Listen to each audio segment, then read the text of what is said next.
Okay, today I'll first introduce KIST, followed by KIST's contributions to Korea's economic development. Then I will give a brief overview of our VKIST project and discuss a little bit about gender equality, which could be accelerated by this project. Most basic research is performed in academia, whereas industry focuses on applied research.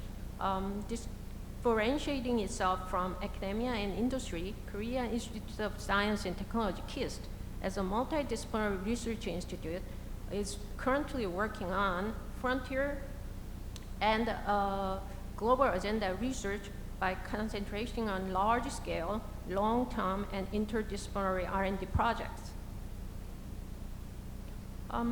To achieve our goal, KIST organizational structure has changed over time.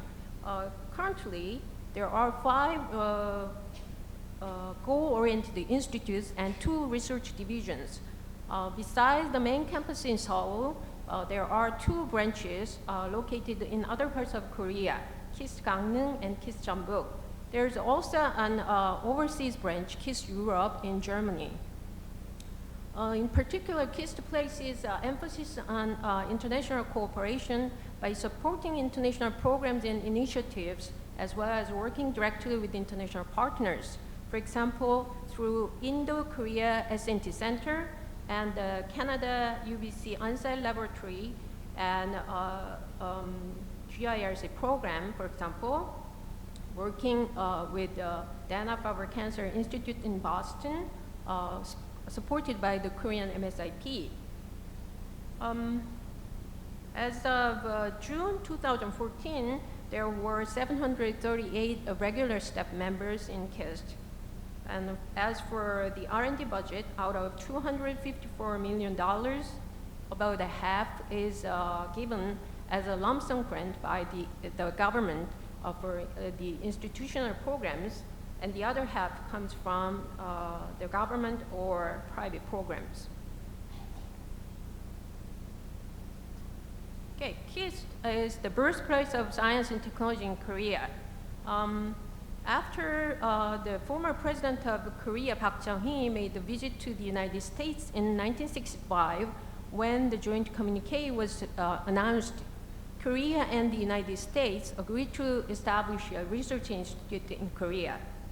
Accordingly, KIST was founded in 1966 as the first government-funded research institute in Korea. KIST was established by benchmarking the Battelle Institute, given that industry-focused R&D is a more effective way to catch up for developing countries instead of benchmarking the Bell laboratories. Okay, since its establishment, KIST has contributed to national development and economic growth of Korea. In the 1960s and 70s, KIST played a big role as a think tank for industrialization. In the 80s and 90s, KIST shifted its research activity toward more advanced technologies. And since 2000, we have been striving to become a leader in frontier research. Considering that Korea emerged as a global industrial powerhouse, many developing countries are requesting KIST to share its experiences. As a matter of fact, the KIST model already drew attention back in 1970, as shown in this article in Science magazine. Considering that KIST was established based on international development aid, we thought that it is time to disseminate our model through helping developing countries. So the first case in assimilation of the KIST model is the VKIST project. Okay, let's look into a little bit about Vietnam. Vietnam's economy is classified as lower middle income.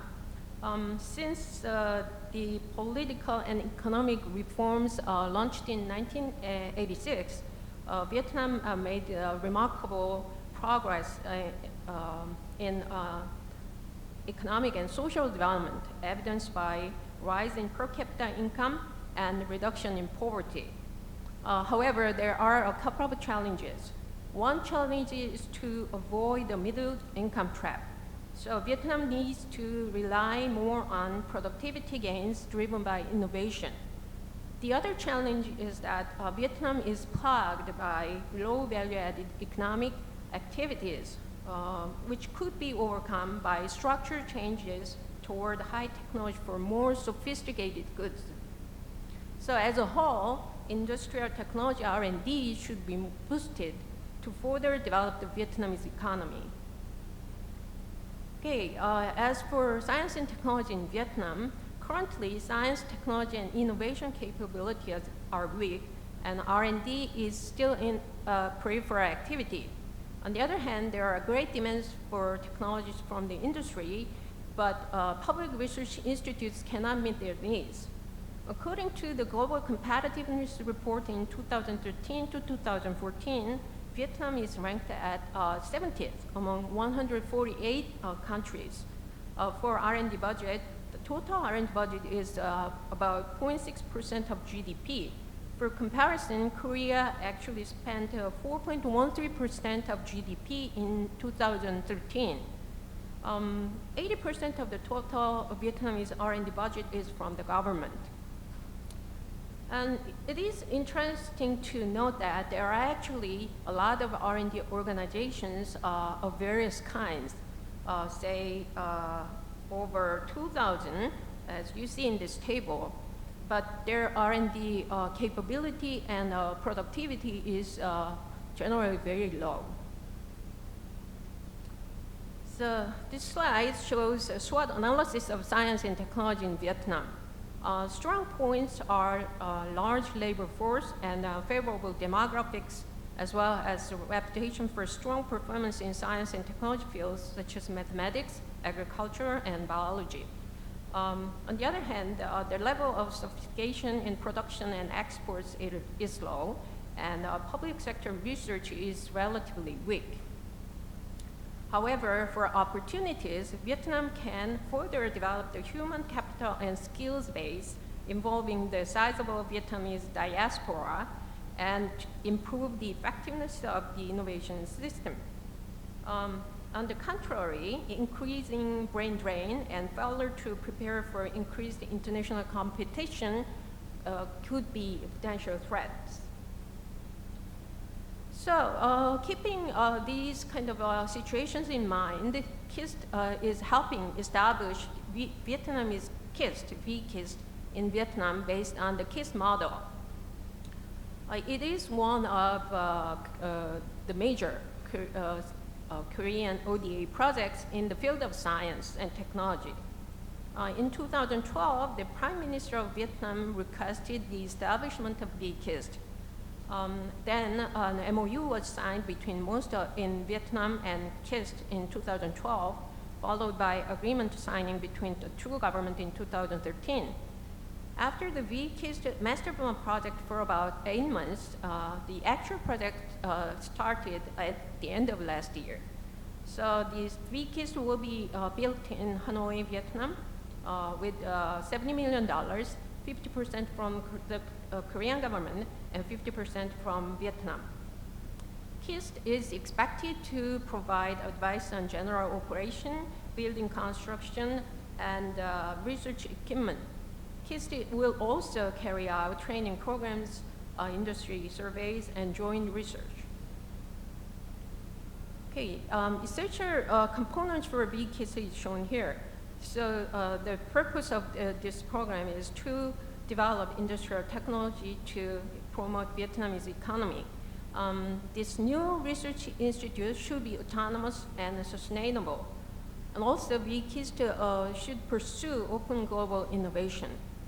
In terms of manpower, it is important to utilize overseas Vietnamese talent with competence, compensation, and status. For successful VKIST operation, a strong leadership is critically important in research and management, and a celebrated scholar should be recruited. Another factor is public-private partnership, which is very critical to attain the goal. So Vietnamese SMEs should be supported with technology development. Also, cooperation with the Korean enterprises in Vietnam will be part of it. Okay, based on our master plan project, we picked 2 immediate research areas we can start based on market readiness, electromechanics and biochemistry. So the details will be more refined in the process of the project. Okay, here's the VKIST time plan. So KIST and KUICA participate and cooperate with most of Vietnam and Hoa Lac High Tech Park in Vietnam with an aim to complete construction by the end of 2018. Okay, expected outcomes of VKIST. For contribution to industries, we can expect import replacement and export increase, as well as high value-added products. Furthermore, national awareness for science and technology will be improved, and national innovation system will be upgraded for more effective R&D. So consequently, VKIST will contribute to economic development of Vietnam. Okay, lastly, let me touch a little bit about gender issue. According to Vietnam country gender assessment by the World Bank, Vietnam made remarkable progress on establishing gender equality, but there remain some issues. I'm not going to go into details because it's going to be a long story, but then I just want to point out that the gender gap in Vietnam is pretty severe, 76, the rank, but it's much better, actually much less than in Korea.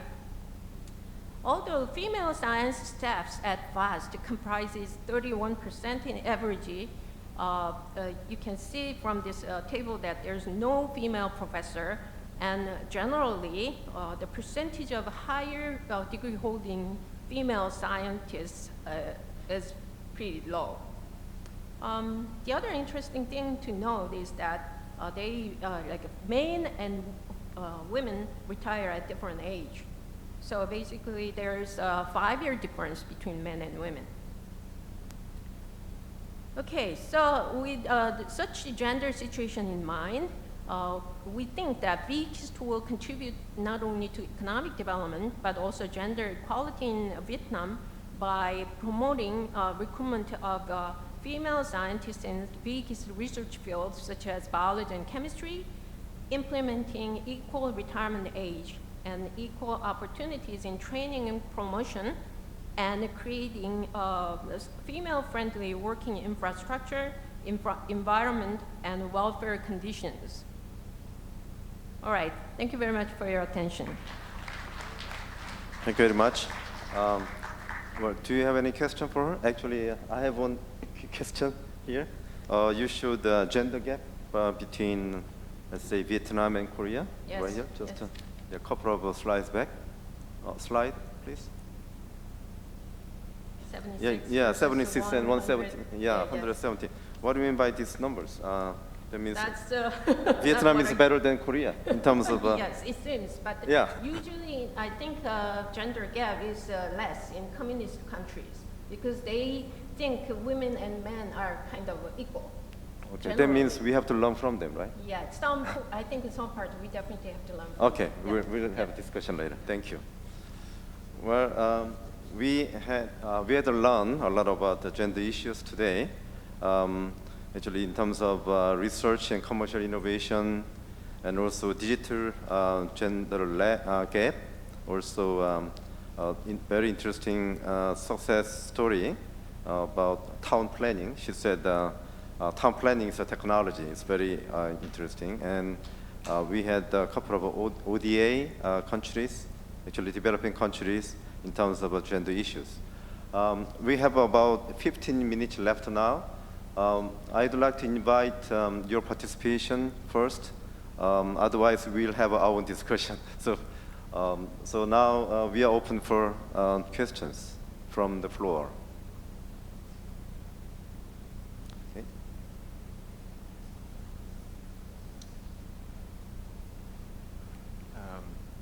Jörg Müller from the Open University in Spain, and I would have a question to Professor Kiku Ishikawa. General innovations in urban design is like one of the classic examples, really, that we know. You know, that the big streets in the cities were specifically designed in order for a man to get easy to work and go back to the homes, whereas women have very different transportation needs. Now, in your case, in this tragic circumstances where there is the possibility to rebuild really a village from scratch with the active participation of women, my question would be if there are any differences coming up of how this the city or the village is designed and planned with reference to how it's been traditionally. Because usually, I mean, in an innovation process which is open, the first reference you have is what you always did. You know, that's what you use when you don't know how to do things. And so there's a chance that it's going to be the same way that it always was, but maybe it's different. Maybe you can talk a little bit about how the active participation of women in this process makes really a difference to how it's been before. Thank you very much. It's very important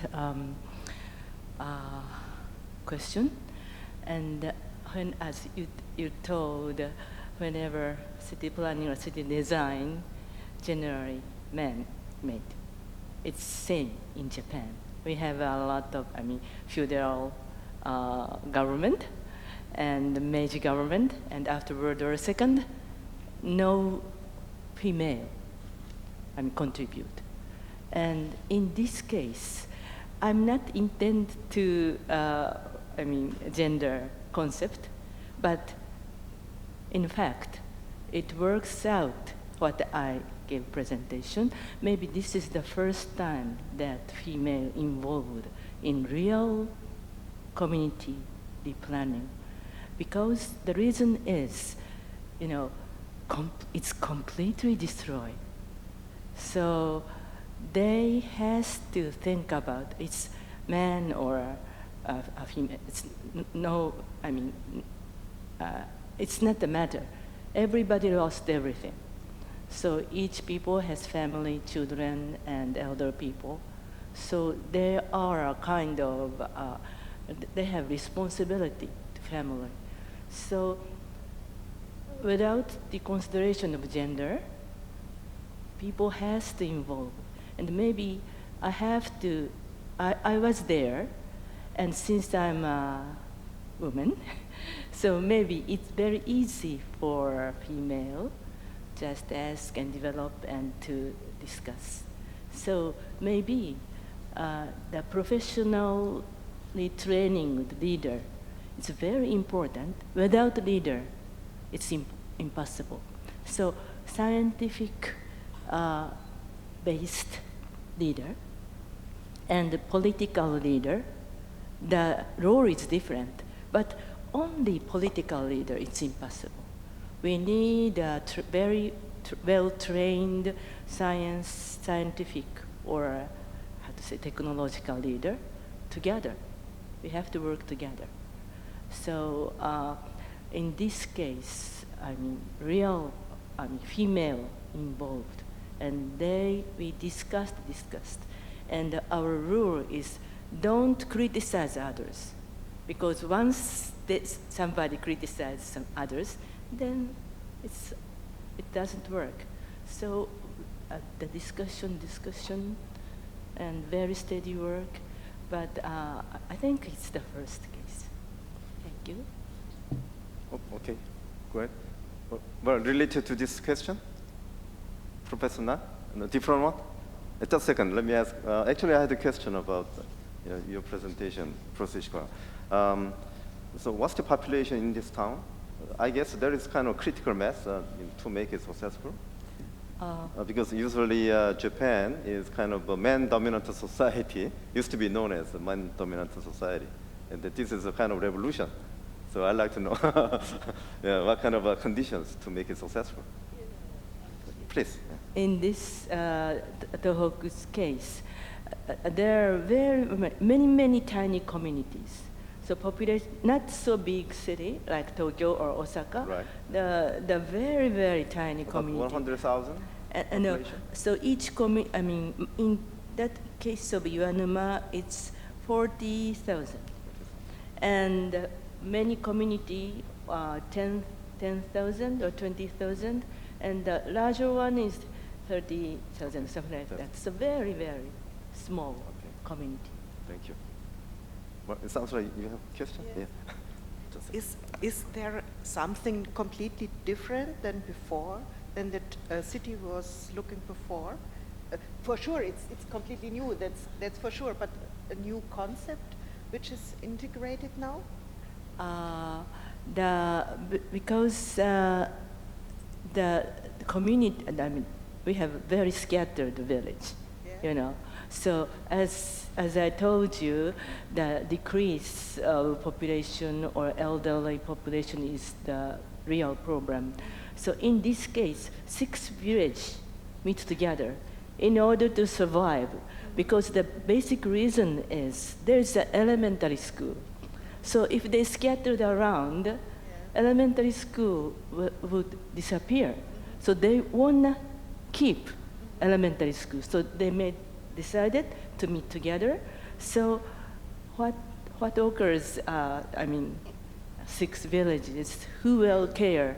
That's different problem. But so-called compact city, like in Germany, we are doing those concepts. So maybe it's very new trend, and maybe it's worthwhile to another Asian country, because there are a lot of disaster, and compact city will be the very important issue. So maybe we will give some kind of idea. And Professor Nato-san, please. This is a question to Director Yang. It is very good to see you as a women leader in KIST and in charge of this international affairs. 30 years ago, I worked there, and KIST was a men's house for first 20 years. And now you're starting a new institute in Vietnam. So, no female professor. So is it possible, or are you considering to implement this women leader from the beginning of Big KIST? I mean, you just mentioned this gender issue, but instead of mentioning, are you really not possible to implement this idea from the beginning of Big KIST? Otherwise, you may have to wait another 20 years, like the beginning of KIST. Okay, good question. Yes, I think it's a very important question. And yes, it's a good idea to start, I guess. But then we have to find right people. I think the most important thing is to have a successful VKIST. Yeah, but then a female role is very important, I think. So we will see if we can implement or like stipulate some kind of regulation that some kind of percentage of top-level management should be from the female side. I mean, we will see. But I mean, we haven't decided anything yet, but we are giving them some kind of advice. But the VKIST should be built by Vietnamese, actually. We are giving them some kind of guidances and things like that. Yeah, that's a good question, I guess, yeah.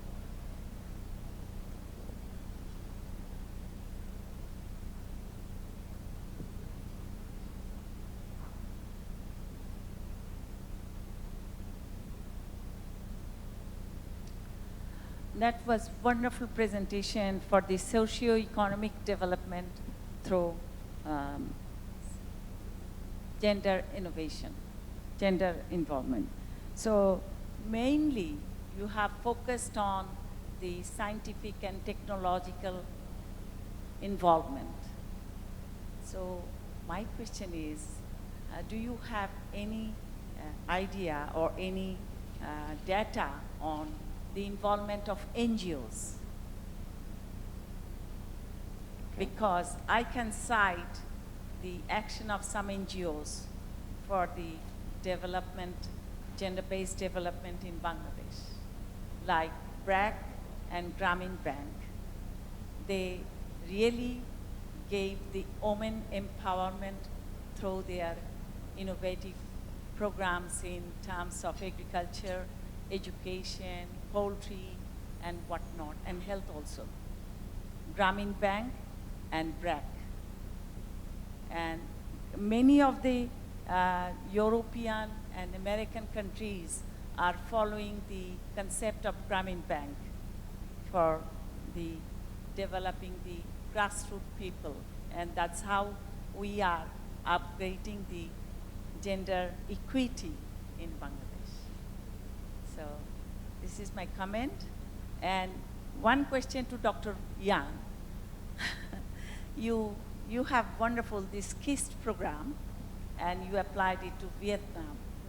So do you think that you will implement these programs to other countries, neighboring countries like Bangladesh? Yeah, I think it was just a start. So we have actually some requests from like Ethiopia at the moment. So we are still discussing, but it takes some time. For this one to actually start, it took about 5 years altogether. Okay. So you will see. Yeah, we will have more like a series of it. Yeah. Okay, Thank you very much. Well, Dr. Yang, do you have any strategies for women leadership at VKIST? Actually, at the moment, in KIST, it's kind of a female-friendly these days. I think it's kind of improved a lot. I mean, actually, she kind of mentioned that we were very bad. KIST was very bad 30 years ago, but at the moment, we are basically stipulating like some kind of regulation that like in 2014, we hired 33% of female among newly employed researchers. So, and also we are trying to hire more female people, and in the final employment process, basically it is stipulated that a female candidate is selected between a man and a woman having the same score.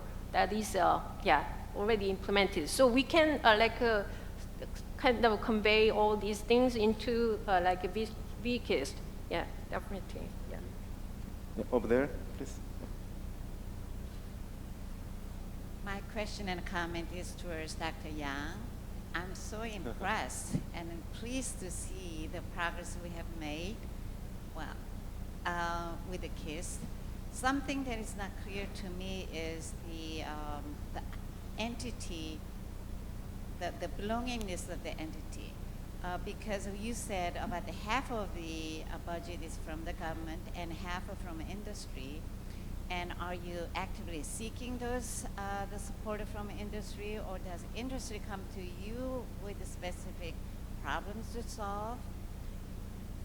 That is one question. And the second one is many of the research-intense institutions in Korea and many other countries are actively engaged in the industry-related research.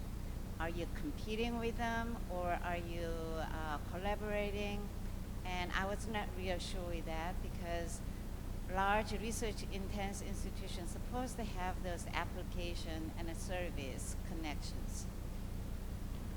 Yeah, that's a good question. And in terms of budget, basically, Korean system is set that way. So, I mean, it would be much better if we can get all like 100% of grant from the government, and we can design all kind of like large-scale, long-term projects. But it is not the case. That's why, like in KIST, basically 50% is given by the government, but for 50%, we have to compete with others.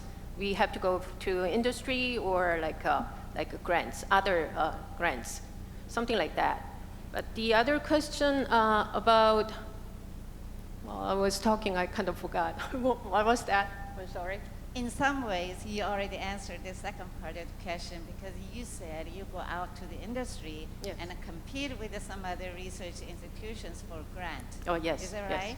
Yes. So once you get the grant and you solve the problems, who is the beneficiary of that grant?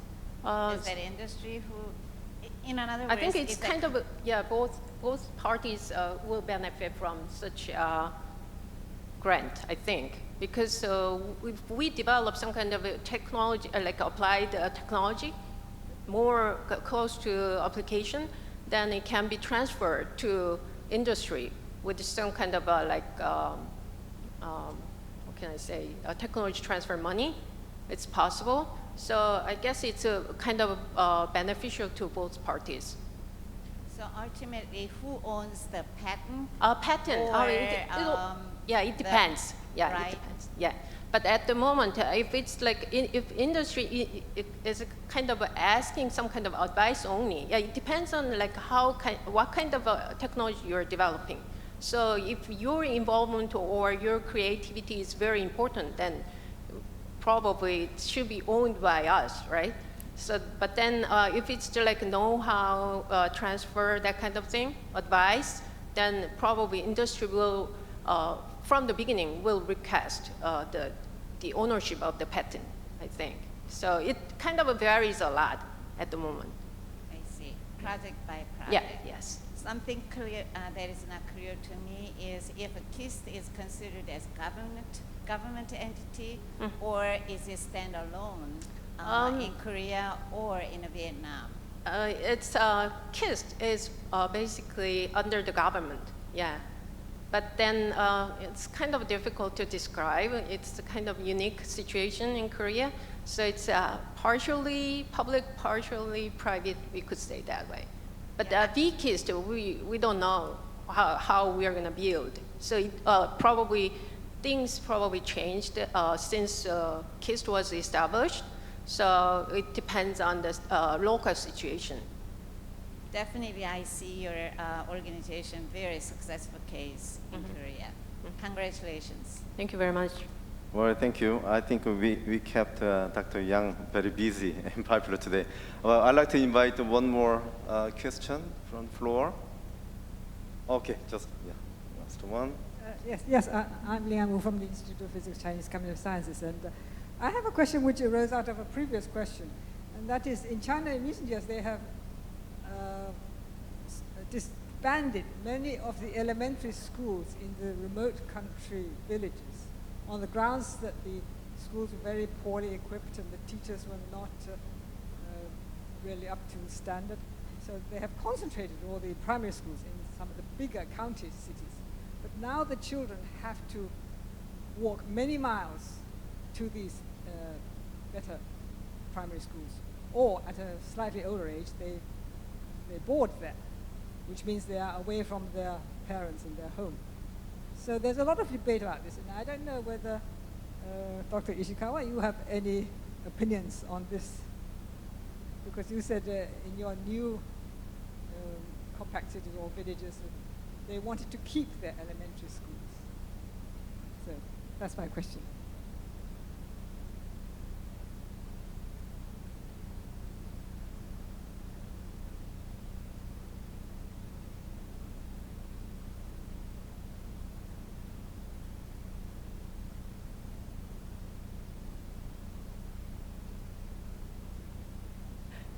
Yes, in our, the basic motivation is to keep elementary school where children can walk, no car, they can walk. So there is a certain area because it's impossible for children to walk,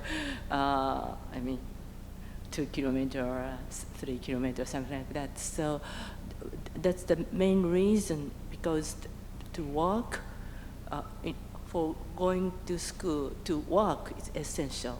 We don't use car. So that's the principle. Well, they don't have cars in those remote villages in China, so the children have to walk. But it's more than 3 kilometers. I think maybe they have to walk an hour to the school. So I just don't know which is better. Okay. I'd like to wrap up, but I'd like to give just a couple of minutes to Professor Schrodner, if you like. Well, just a quick question. You said, well, I learned that Fraunhofer Institute is very good model, but there is a gender difference between, men and women in terms of enterprises. In Korea, we have to my knowledge, some kind of a privilege for women startup owners. Okay.